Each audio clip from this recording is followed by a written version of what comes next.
दोस्तों नमस्कार, हिंदी की बिंदी चैनल पर आप सबका स्वागत है। मैं हूं डॉक्टर प्रदीप प्रसन्न और आप भी प्रसन्न होंगे ऐसा मुझे विश्वास है।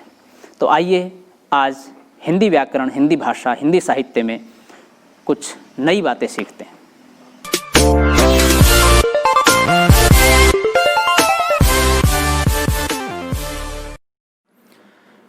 विद्यार्थियों, आज की वीडियो में बना रहे हैं रीतिकाल का इतिहास भाग 5, वीडियो पार्ट 5। इससे पूर्व में हम 4 वीडियो रीतिकाल के इतिहास को लेकर के बना चुके हैं और ये है अगली 5वीं वीडियो। इससे पूर्व में हम संक्षिप्त रीतिकाल का इतिहास भी बना चुके हैं, लेकिन रीतिकाल का इतिहास बहुत विस्तृत है, तो रीतिकाल के इतिहास की कम से कम 10 से 15 के बीच में वीडियो बनेगी। रीतिकाल को सही तरीके से पूर्ण रूप से जानने के लिए ये सभी वीडियो देखनी अनिवार्य है। आइए तो शुरू करते हैं। तो अगले कवि हैं गंजन। ये काशी के रहने वाले गुजराती ब्राह्मण थे। इन्होंने संवत 1786 में कमरुद्दीन खां हुलास नामक श्रृंगार रस का एक ग्रंथ बनाया, जिसमें भाव भेद, रस भेद के साथ षट ऋतु का विस्तृत वर्णन किया है। इस ग्रंथ में इन्होंने अपना पूरा वंश परिचय दिया है और अपने प्रपितामह मुकुट राय के कवित्व की प्रशंसा की है। कमरुद्दीन खां दिल्ली के बादशाह के वजीर थे और भाषा काव्य के अच्छे प्रेमी थे। इनकी प्रशंसा गंजन ने खूब जी खोलकर की है, जिससे जान पड़ता है उनके द्वारा कवि का बड़ा अच्छा सम्मान हुआ है। उपयुक्त ग्रंथ एक अमीर को खुश करने के लिए लिखा गया है। इससे ऋतु वर्णन के अंतर्गत उसमें अमीरी, शोक और आराम के बहुत से सामान गिनाए गए हैं। इस बात में ये ग्वाल कवि से मिलते जुलते हैं। इस पुस्तक में सच्ची भावुकता और प्रकृति रंजन की शक्ति बहुत अल्प है। भाषा भी शिष्ट और प्रांजल नहीं। एक कवित्व नीचे दिया जाता है। मीना के महल जरबाफ दर पर्दा है, हलबी फनुसन में रोशनी चिराग की, गुल गुल गिलम गरक आग पग होत, जहाँ बिछी मसनद लालन के दाम की, केती महताब मुख खचित जवाहरिन, गंजन सुकवि कहे बोरी अनुराग की, एत मादौला कमरुद्दीन खां की मजलिस, शिशिर में ग्रीष्म बनाई बड़ भाग की। अगले कवि हैं अली मुहिब खां, प्रीतम नाम से जाने जाते थे। ये आगरे के रहने वाले थे। इन्होंने संवत 1787 में खटमल बाईसी नामक हास्य रस की एक पुस्तक लिखी। इस प्रकरण के आरंभ में कहा गया है कि रीतिकाल में प्रधानता श्रृंगार रस की रही। यद्यपि वीर रस लेकर भी रीति ग्रंथ रचे गए, पर किसी और रस को अकेला लेकर मैदान में कोई नहीं उतरा था। ये हौसले का काम हजरत अली मुहिब खां साहिब ने कर दिखाया। अर्थात हास्य रस की एक तरह से ये अकेली रचना मानी जाती है और अकेले कवि हैं जिस तरह की हास्य रस की कविता रीतिकाल में लिखी गई। इस तरह के प्रश्न पूछे जा सकते हैं, रीतिकाल में हास्य रस लिखने वाले कवि का क्या नाम है। ये हौसले का काम हजरत अली मुहिब खां साहिब ने कर दिखाया। इस ग्रंथ का साहित्यिक महत्व कई पक्षों में दिखाई पड़ता है। हास्य आलम्बन प्रधान रस है। आलम्बन मात्र का वर्णन ही इस रस में पर्याप्त होता है। इस बात का स्मरण रखते हुए जब हम अपने साहित्य क्षेत्र में हास्य के आलंबनों की परंपरा की जांच करते हैं, तब एक प्रकार की बंधी रूढ़ी सी पाते हैं। संस्कृत के नाटकों में खाऊपन और पेट की दिल लगी बहुत कुछ बंधी सी चली आ रही है। भाषा साहित्य में कंजूसों की बारी आई। अधिकतर यही हास्य रस के आलंबन रहे। खां साहब ने शिष्ट हास्य का एक बहुत अच्छा मैदान दिखाया। इन्होंने हास्य रस के लिए खटमल को पकड़ा, जिस पर यह संस्कृत उक्ति प्रसिद्ध है। दरअसल हास्य रस के साथ विडंबना ये हुई है कि हास्य रस को लोगों ने इतना निम्न स्तरीय लिखा कि उसे आलोचकों ने, पाठकों ने पसंद नहीं किया खास रूप से। लेकिन शिष्ट और अच्छा हास्य जब जब लिखा गया, तब उसे खूब सराहाया गया है। तो खां साहब ने विशिष्ट रूप से शिष्ट हास्य लिखने का प्रयास किया और वो फूहड़ और अश्लील हास्य नहीं लिखा, जिसे आमतौर पर बहुत सारे लोग रीति काल में तो नहीं लिखा, लेकिन उससे पूर्व में लिख रहे थे, तो उससे वो बचे। तो यही कारण रहा कि ये विशिष्ट कवि के रूप में जाने गए। इनकी उक्ति देखें कि कमला कमले शेते हर्ष शेते हिमालय छिराब्धौ च हरिष शेते मन्य मत कुण शंकया। इनका हास गंभीर हास है, क्षुद्र और महत्व के अभेद की भावना उसके भीतर कहीं छिपी हुई है। इन सब बातों के विचार से हम खां साहब का या प्रीतम जी को एक उत्तम श्रेणी का पथ प्रदर्शक कवि मानते हैं।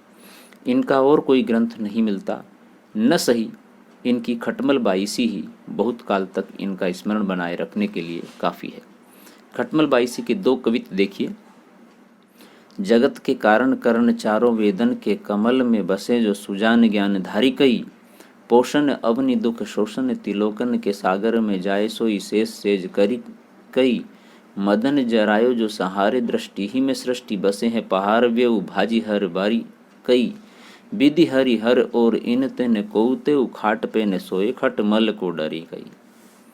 अगला देखें कि बाघन पे गयो देखी बनन में रहे छपी सांपन में गयो तो पताल ठोर पाई है गजन पे गयो धूल डारत है शीश पे बैदन पे गयो काहू दारू न बताई है जब है राय हम हरि के निकट गए हरि मोसो कहे तेरी मति भूल छाई है को ना उपाय भटकत जानी डौले सुन खाट के नगर खट मल की दुहाई है।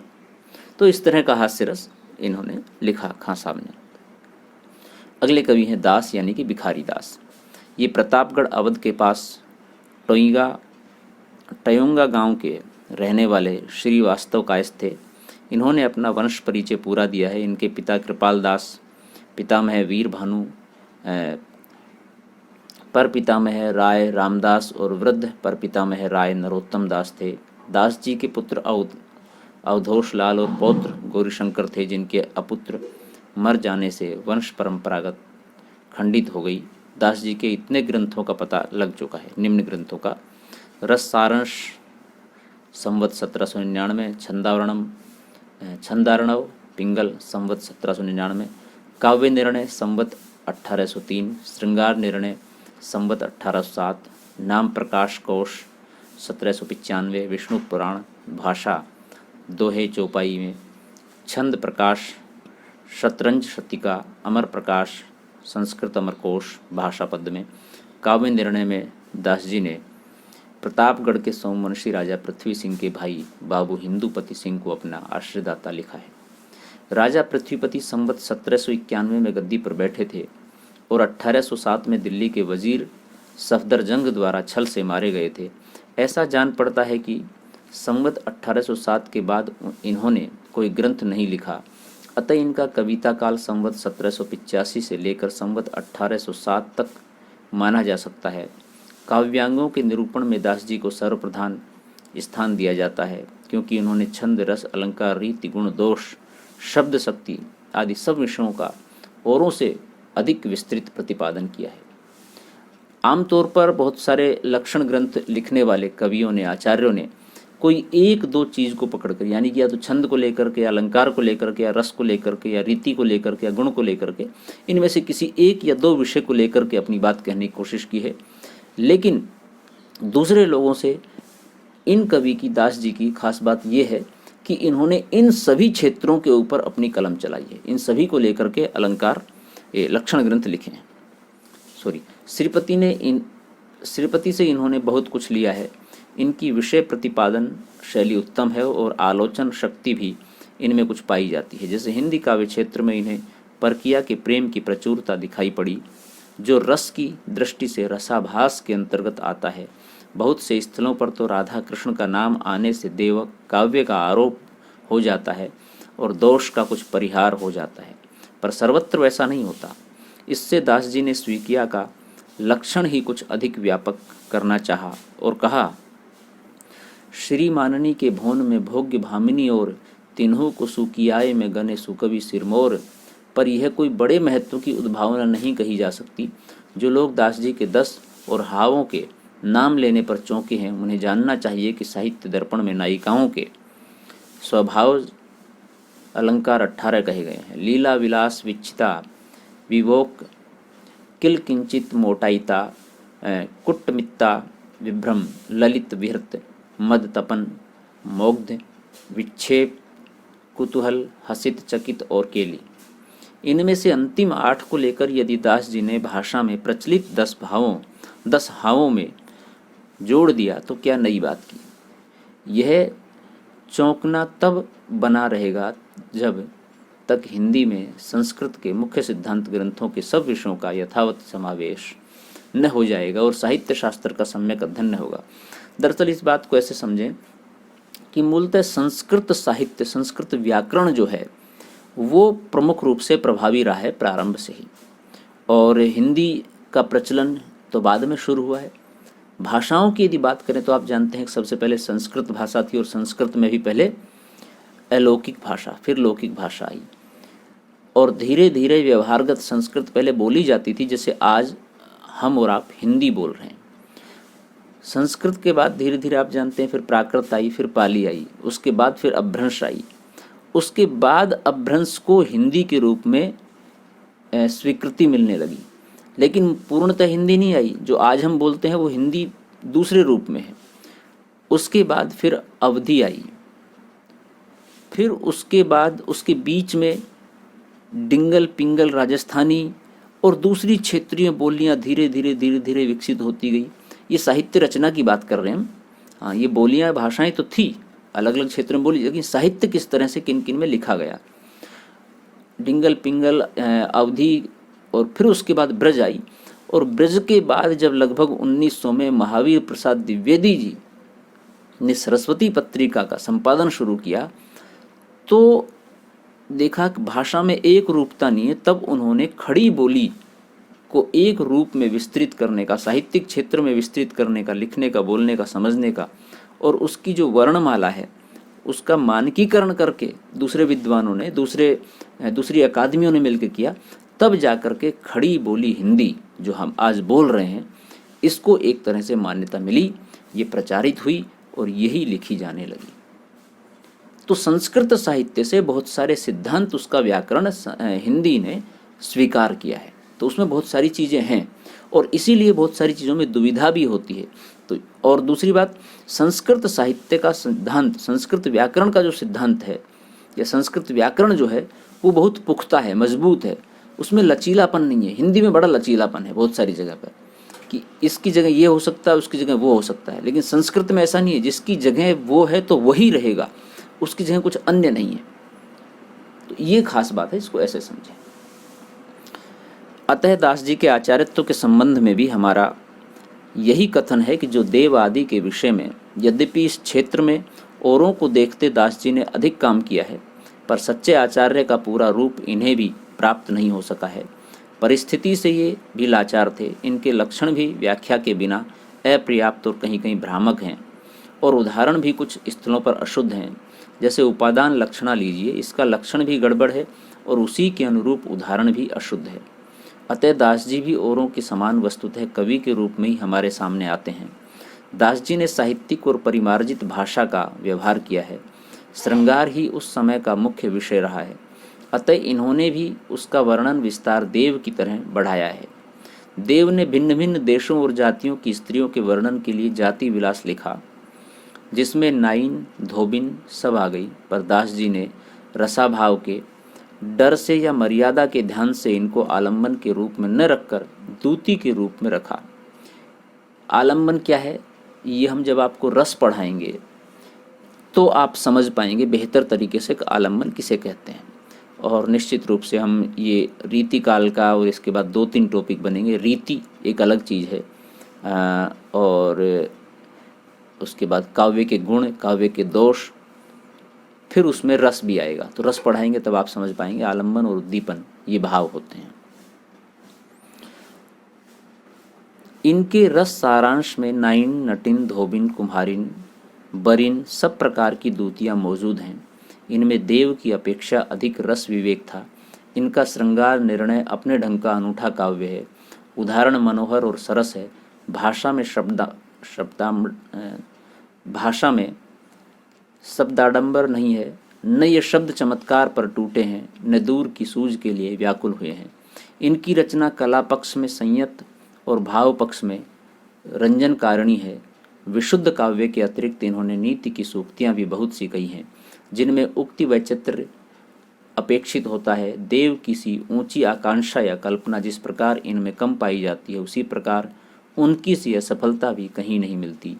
जिस बात को ये जिस ढंग से चाहे वह ढंग बहुत विलक्षण न हो, कहना चाहते थे उस बात को उस ढंग से कहने की पूरी सामर्थ्य इनमें थी, अर्थात भाषा पर जबरदस्त पकड़ थी।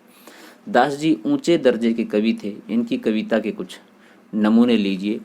वाही घरीते न सान रहे न गुमान रहे, न रहे सुघराई, दास ने लाज को साज रहे, न रहे तिनको घर काज की घाई। हयोदिक सादा निवारे रहे, तब ही तो भटू सब भांति भलाई, देखत कान्हन चेत रहे, नहीं चित्त रहे, न रहे चतुराई। नैनन को तरसई कहाँ लो ही ये बिरहागी में तई, एक घरित कहु कल पई, कहाँ लगी प्राणन को कल पई। आवई यही अबजी में विचार सखी चल सोती, हूँ के घर जाई मान घटे त कहा घटी है, जो प्राण प्यारे को देखन पई। ऊँघ ऊधो तहाई चलो ले हमें जह कुबरी, कान बसे एक ठोरी, देखई दास अघाय अघाय तिहारे प्रसाद मनोहर जोरी। कुबरी शोक छुपाए मंत्र लगाए, कान्ह सो प्रीत की डोरी। कुबरिक्ति भक बढ़ाई बंदी चढ़ाई, चंदन वंदन रोरी। कढ़के निशंक बैठ जाति झुंड झुंडन में, लोगन को देखी दास आनंद पगती हैं। दोरी दोरी जहीं जहीं लाल करी डारती हैं, अंक लगी कंठ लागी बेको उमगती हैं। चमक झमक वारी ठमक जमक वारी, रमक तमक वारी जाहिर जगती हैं। राम असी रावरे की रन में नरन में, निजल बनती सी होरी खेलन लगती हैं। अब तो बिहारी के वे बानक गएरी तेरी, तन दूती केसर को नैन कश्मीर भों। श्रोण तुब बानी स्वाति मुंदन के चातक थे, चातक भे शासन को भरी बो द्रुप दर्जा। कुचीर भो हिये को हरस मरु, धारणी को नीर भोरी। जीरो मनोभव शरण को तू नीर भो, एरी बेगी करी के मिलापु थीरी थापु ने तो। आपु अब चलत अतुन को शरीर भो, अखियां हमारी दई मारी सुधी भूतिहारी। महू ते में न्यारी दास रहे सब काल में, कौन गहे ज्ञान का ही सौंपत सयाने कौन। लोक ओक जाने ये नहीं है निज हाल में, प्रेम पगी रही महामोह में उमगी रही। ठीक ठगी रही लगी रही बन माल में, लाज को अचो है कुल धर्म पचो के वृथा, बांधन सचो के भई मगन गोपाल में। इसमें पहला पद जैसा कि उसमें भ्रमर गीत में लिखा हुआ है, उसी तरह से प्रेमिका अपने प्रेमी यानी कि कृष्ण से मिलने के लिए व्याकुल है और वो कहती है कि सब छोड़ करके कुब्जा सोत के घर भी जाने के लिए तैयार हैं, यदि वहाँ पर हमारे प्रीतम कृष्ण मिल जाएंगे तो। अगले कवि हैं भूपति। राज गुरुदत्ता सिंह इनका पूरा नाम था, लेकिन भूपति के नाम से ज़्यादा प्रसिद्ध हो गए। ये अमेठी के राजा थे। इन्होंने संवत 1791 में श्रृंगार के दोहों की एक सतसई बनाई। उदयनाथ कविंद्र इनके यहाँ बहुत दिनों तक रहे। ये महाशय जैसे सहृदय और काव्य मर्मज्ञ थे, वैसे ही कवियों का आदर सम्मान करने वाले भी थे। क्षत्रियों की वीरता भी इनमें पूरी थी। एक बार अवध के नवाब शहादत खान से ये बिगड़े खड़े हुए। शहादत खान ने जब इनकी गढ़ी घेरी, तब ये बाहर शहादत खान के सामने ही बहुतों को मार काट कर गिराते हुए जंगल की ओर निकल गए। इनका उल्लेख कविंद्र ने इस प्रकार किया है कि समर अमेठी के सरेश गुरु दत्त सिंह, सादत की सेना समर सेन शोभानी है। भनत कविंद्र काली हुलसी असीसन को, सीसन को ईस की जमाती रस सानी है। तहाँ एक जोगिनी सुभट खोपरी लय खड़ी, सोनित पियत ताकि उपमा बखानी है। प्यालो लय चीनी को नीके जोबन तरंग मानो, रंग हेतु पीवत मजीठ मुग लानी है। सतसई के अतिरिक्त भूपति जी ने कंठाभूषण और रस रत्नाकर नाम के 2 रीति ग्रंथ भी लिखे, जो कहीं देखे नहीं गए हैं, अर्थात वो मिले नहीं हैं, लेकिन ऐसा सुना गया है। शायद अमेठी में हो सतसई के दोहे दिए जाते हैं। घूंघट पट की आड़ तई, हंसती जबई वह दार, ससिमंडल ते कढ़ती छनि चनु पीयूष की धार। बये रसाल रसाल हैं भरे पुहुप मकरंद, मान सान तोरत तुरत भ्रमत भ्रमर मदमंद। अगले कवि हैं तोषनिधि। ये एक प्रसिद्ध कवि हुए हैं। ये श्रृंगवेरपुर यानी कि सिंगरौर जिला इलाहाबाद के रहने वाले चतुर्भुज शुक्ल के पुत्र थे। इन्होंने संवत 1791 में सुधानिधि नामक एक अच्छा बड़ा ग्रंथ रसभेद और भावभेद का बनाया। खोज में इनकी 2 पुस्तकें और मिली हैं, विनय शतक और नक्षिक। तोष जी ने काव्यांगों के बहुत अच्छे लक्षण और सरस उदाहरण दिए हैं। उठाई हुई कल्पना का अच्छा निर्वाह हुआ है और भाषा स्वाभाविक प्रवाह के साथ आगे बढ़ती है। तोष जी एक बड़े ही सहृदय और निपुण कवि थे।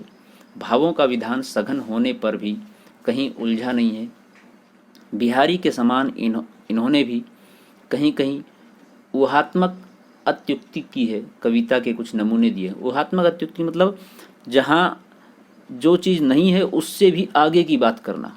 और दूसरी बात, जैसे कि कहीं कहीं ऐसी बात करना कि धूप में खड़ी हुई नायिका एकदम से पुष्प की तरह कुंभला गई, वह क्षीण हो गई, तो ये एकदम से जो जिस पर विश्वास न हो, इस तरह की बात है।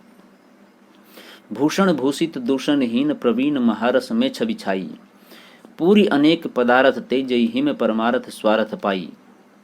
ओ उक्तई मुक्तई उल्हई कवितोष अनोष भरी चतुराई, होत सबई सुख की जनिता बनी आवती जो बनिता कविताई। एक कहे हंसी ऊधो वजु ब्रज की जुवती तज चंद्र प्रभासी, जाय कियो कहे तोष प्रभु एक प्राण प्रिया लही कंस की दासी। जो हुते कान प्रवीण महासो हाहा मथुरा में कहा मति नासी, जीव नहीं उबियात जबई डिग पोढ़ती हैं कुबिजा कछु वासी। श्री हरि की छवि देख बिको अखियां प्रतिरोरी, मैं करी देतो बैनन को सुबीन हित श्रोण जीते तित सो कर तो करी हेतो। मो ढिड छाड़ी ने काम कहू रहे तोष कहे लिखी तो विधि एतो। तो करतार इति करनी करी के कली में कले कीरति ले तो तन में रवि को प्रतिबिंब परे किरण सो घनी। सरसाती भीतर हूँ रही जात नहीं अखियां चक चौंधी हवे जाती हैं राती। बैठी रहो बलि कोठरी में कहे तोष बन करो बिनती बहु भांति। सारस सीनैनी दे लई आरसी अंग का काम कहा कड़ी धाम में जाती। दलपति राय और वंशीधर दलपति राय, ये 2 कवि आगे के हैं। महाजन और वंशीधर ब्राह्मण थे। दोनों अहमदाबाद गुजरात के रहने वाले थे। इन लोगों ने संवत 1792 में उदयपुर के महाराणा जगत सिंह के नाम पर अलंकार रत्नाकर नामक ग्रंथ बनाया। इसका आधार महाराज जसवंत सिंह का भाषाभूषण है। इसका भाषाभूषण के साथ प्राय वही संबंध है जो कल्यानंद का चंद्रालोक के साथ। इस ग्रंथ में विशेषता यह है कि इसमें अलंकारों का स्वरूप समझाने का प्रयत्न किया गया है। इस कार्य के लिए गद्य व्यवहृत हुआ है। रीतिकाल के भीतर व्याख्या के लिए कभी कभी गद्य का उपयोग कुछ ग्रंथकारों की सम्यक निरूपण की उत्कंठा सूचित करता है। अर्थात रीतिकाल में, जैसा कि आप जानते हैं, बल्कि रीतिकाल में नहीं, रीतिकाल तक अर्थात आधुनिक काल से पूर्व तक गद्य का प्रचलन नहीं था, पद्य का ही प्रचलन था। यहाँ तक कि व्याख्या करते थे तो भी पद्य में ही करते थे। लेकिन कुछ अपवाद स्वरूप कुछ जगह पर कहीं कहीं गद्य का व्यवहृत अर्थात गद्य का प्रचलन भी मिलता है, गद्य लिखा गया है, उसमें अपनी बात कहने का प्रयास किया गया है। इस उत्कंठा के साथ ही साथ गद्य की उन्नति की आकांक्षा का सूत्रपात समझना चाहिए जो सैकड़ों वर्ष बाद पूरी हुई। हाँ, मतलब यह है कहने का, कुछ चीज़ें जो बाद में होती हैं उसका संकेत पूर्व में मिलने लग जाता है। तो ये वही संकेत था गद्य का कि अब धीरे धीरे जब शुरू हो रहा था रीतिकाल के समय में या भक्ति काल के अंतिम समय में, तो आधुनिक काल में एक बड़े विस्तार के रूप में प्रारंभ उसका हुआ। तो इसका मतलब यहाँ से उसके कहीं ना कहीं अंकुरण एक दो दिखाई दे रहे थे गद्य के। अलंकार रत्नाकर में उदाहरणों पर अलंकार घटाकर बताए गए हैं और उदाहरण दूसरे अच्छे कवियों के भी बहुत से हैं। इससे ये अध्ययन के लिए बहुत उपयोगी हैं। दरअसल बहुत सारे लोग क्या करते थे, एक अलंकार के बारे में लक्षण ग्रंथ लिखते थे तो अपने ही उदाहरण देते थे। कई बार उनकी कविता में अलंकार नहीं है लेकिन उदाहरण जबरदस्ती उन्होंने रख दिए हैं। तो इस तरह के प्रयोग बड़े ही असंगत से लगते हैं, लेकिन कुछ कवियों ने वास्तव में दूसरे रचनाकारों के अच्छे श्रेष्ठ कविताओं के उदाहरण दिए हैं। दंडी आदि कई संस्कृत आचार्यों के उदाहरण भी लिए गए हैं। हिंदी कवियों की लंबी नामावली ऐतिहासिक खोज में बहुत उपयोगी है।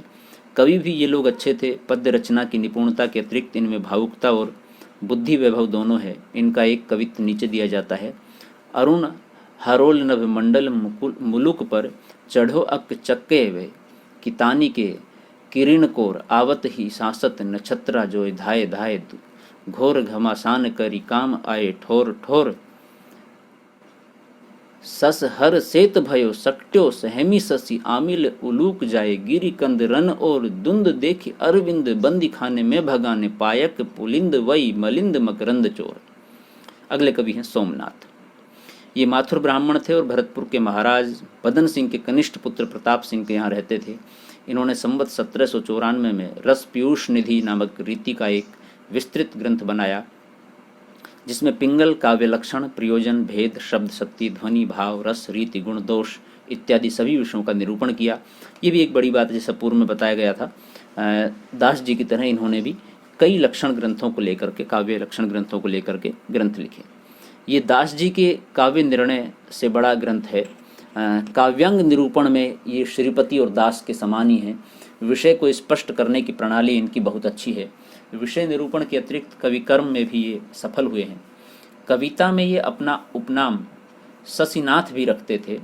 इनमें भावुकता और सहृदयता पूरी थी, इससे इनकी भाषा में कृत्रिमता नहीं आन पाई।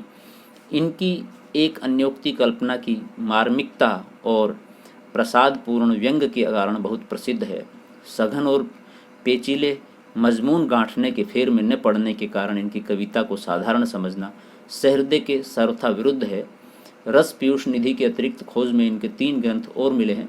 दरअसल रीतिकाल में बहुत सारे रचनाकारों ने अपनी कविता को इतना कठिन और जटिल बना दिया कि उसमें जबरदस्ती शब्दावलियों का, अलंकारों का, छंदों का, काव्य हेतुओं का, काव्य लक्षणों का प्रयोग ऐसा कर दिया कि सामान्य पाठक कई बार उसमें इतना उलझ जाता है कि उसे समझ नहीं पाता है या पढ़ ही नहीं पाता, उसकी रुचि पैदा ही नहीं होती उसको अध्ययन करने के लिए।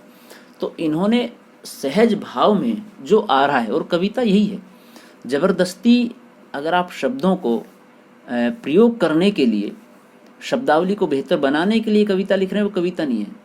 सहज भावों से प्रस्फुटित जब कविता होती है तो उसमें भाषा अपने आप प्रांजल होगी, सरस होगी, सरल होगी। अब कविता लिखते किस लिए? चमत्कार पैदा करने के लिए कविता नहीं लिखी जाती है। कविता हमेशा अपने भावों को व्यक्त करने के लिए लिखी जाती है। अपने भावों को व्यक्त करने के लिए कोई कहानी का सहारा ले सकता है, कोई लेख का सहारा, कोई दूसरे माध्यम का सहारा ले सकता है। तो ठीक ऐसी कविता भी है, चूँकि उसमें एक लेखन की कला है, भावों को सही तरीके से शब्दों के माध्यम से प्रस्तुत करने का एक कौशल है, तो वह कविता है। तो इनके 3 ग्रंथ हैं। कृष्ण लीलावती पंचाध्यायी जो संवत 1800 में आया, सुजान विलास सिंहासन 32 पद्य में है, ये संवत 1807 में आया, और माधव विनोद नाटक संवत 1809 में आया।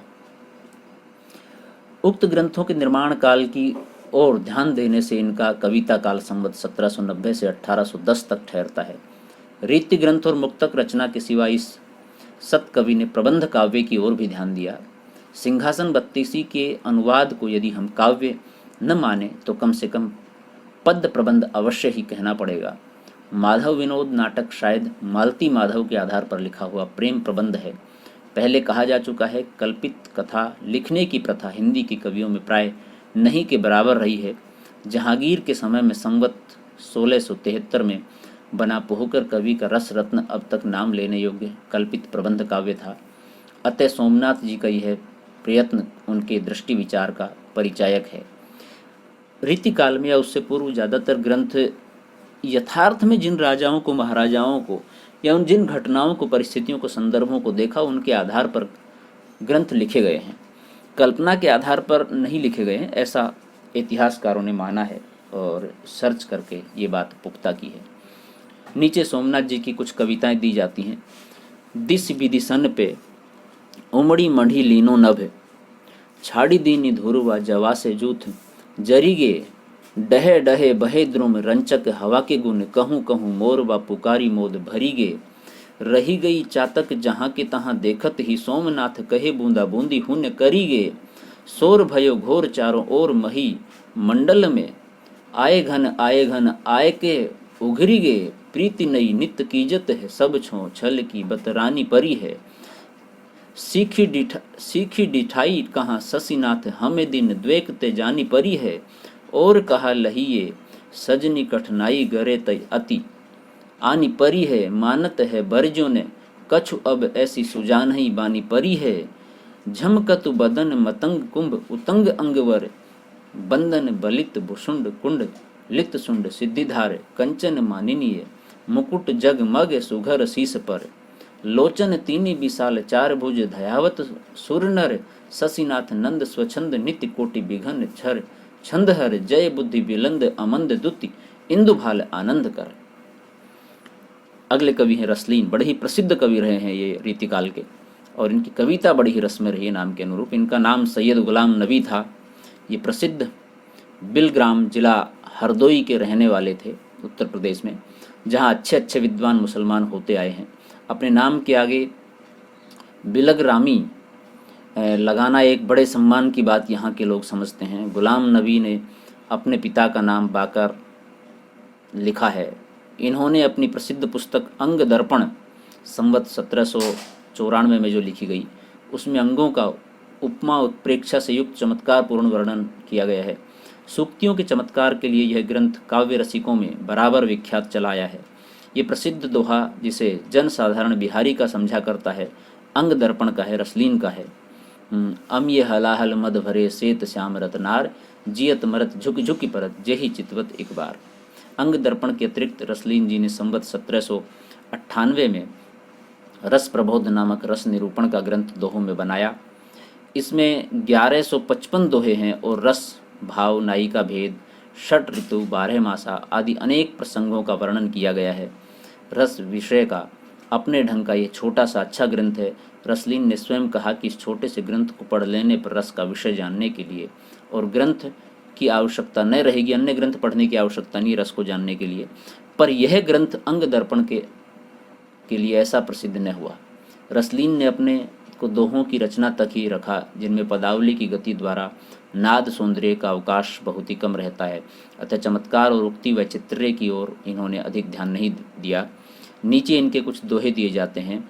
धारती ने चौकी नग जरी याते उर में लाए, छहाँ परे पर पुरुष की जनितीय धर्म नसाए, चख चली श्रवण मिलो चहत कच बढ़ी छुअन छवानी, कटि निज दरब धार्यो चहत वक्ष स्थल में आनी। कुमति चंद प्रीति धोष बढ़ी मास मास कढ़ी आए, तुए मुख मधुराई लखे फीको परिघट जाए, रमनी मन पावत नहीं लाज प्रीति को अंत, और दुहु और एंचो रहे जिम बिबी तिये को कंत। तिये सैसव जोबन मिले भेद न जान्यो जात, और प्रात समय निशिधोष के दुवौ भाव दर्शात। तो विद्यार्थियों, ये रीतिकाल पार्ट 5 का वीडियो यहीं संपन्न होता है। अगला वीडियो रीतिकाल भाग 6 को लेकर के हम जल्द प्रस्तुत होंगे। वीडियो आपने पूरी देखी, इसके लिए आपका बहुत बहुत धन्यवाद। आशा करते हैं वीडियो आपको पसंद आई होगी। रीतिकाल भाग 5 में दी हुई जानकारी आपके लिए लाभप्रद होगी और निश्चित रूप से आप समझ रहे होंगे। यदि आपको वीडियो पसंद आई हो तो इसे लाइक ज़रूर करें, और यदि वीडियो अच्छी लगी हो तो कमेंट्स के माध्यम से हमें बताएं। और यदि वीडियो आपको अच्छी नहीं लगी है और किसी प्रकार की दुविधा आपको हो रही है इसको समझने में, किसी शब्द को लेकर के, किसी पंक्ति को लेकर के, किसी कवि को लेकर के आपके मन में कोई सवाल है, कोई जिज्ञासा है, तो आप कमेंट्स के माध्यम से हमें बताएं, हम उसका समाधान करने की कोशिश करेंगे। हमारी अन्य सभी वीडियो को देखने के लिए आप चैनल को सब्सक्राइब कर लें, ताकि समय समय पर आपको जल्दी से जल्दी हमारी वीडियो या आपके विषय से संबंधित वीडियो मिल सके और पहुंच सके आप तक। और यदि आपके कोई अन्य सहपाठी हैं, उन तक भी ये वीडियो साझा करें, उन्हें भी सुझाव दें कि आप पढ़ें और अध्ययन करें। लॉकडाउन की स्थिति में अभी तकनीक के माध्यम से, ये दूरस्थ शिक्षा पद्धति के माध्यम से हम पढ़ा सकते हैं, यही एक विकल्प है। तो अतः इसका आप लाभ उठाएं और आप घर पर रहें, सुरक्षित रहें, अपने आप को सुरक्षित रखें और देश को सुरक्षित रखें। शुक्रिया, नमस्कार।